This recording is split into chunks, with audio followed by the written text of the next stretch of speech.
In the news this week, Asher's conscience stand is supported by almost 70% of people. The government has reiterated its opposition to legalising cannabis, and a bid to silence a university pro-life group has failed. Hello. The vast majority of people back the right of businesses like Asher's to decline an order which conflicts with the owner's conscience. Asked whether a bakery run by Christians which refuses to bake a cake with the words "support gay marriage" should be taken to court, 65% said they should not be. Only 16% thought they should. The study found a similar level of support for a Muslim printer who refuses to print cartoons of Muhammad. 68% said they should not be sued, while only 11% said they should. The survey was commissioned by the Coalition for Marriage. Spokeswoman Dr. Sharon James said it demonstrates that equality law is out of step with public opinion.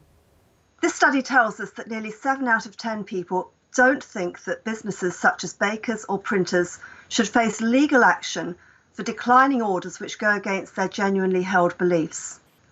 And this doesn't surprise me at all, because we know that the overwhelming majority of people want to live in a society which allows for diversity of opinion.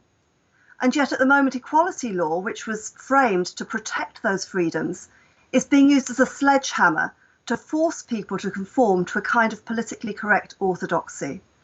And if equality law is being used in this way, then we believe that equality law should be changed to allow for a greater measure of accommodation of belief. The government has reaffirmed its opposition to the legalisation of cannabis after fresh calls were made for a change in policy. A number of MPs, including former Deputy Prime Minister Nick Clegg, give their support to a new report in favour of legalising the drug. It claims that legalisation would earn up to £1 billion every year in tax revenue.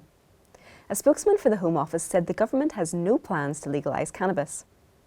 There is a substantial body of scientific and medical evidence to show that cannabis is a harmful drug, which can damage people's mental and physical health. The negative impact of legalisation has been seen in the US, where recreational cannabis has been legal in Colorado since 2014. The law change has been linked with an increase in the number of children being hospitalised for consuming cannabis. The Church of England should remain faithful to the Bible, even if it means risking its institutional involvement. That's according to the Bishop of Maidstone, the Right Reverend Rod Thomas. He warned the Church of England that adopting a liberal agenda on human sexuality would be a fundamental breach with historic Christian teaching. And he argued that risking its status in society is necessary if the Church is to stick to Jesus' teaching on being salt and light in the world. Christian faith tends to thrive when it is distinct from the prevailing culture. A Christianity that merely recycles the norms and values of the prevailing culture renders itself irrelevant and subservient. And finally, an attempt to expel a pro-life group from a university student union has failed after students rejected a motion by almost 2-1. At a recent meeting of Newcastle University Student Council, 63% of members voted down a motion called De-Ratify Life Society. Only 35% voted in favour. The motion against Life Society claimed that it was discriminatory and harmful to students.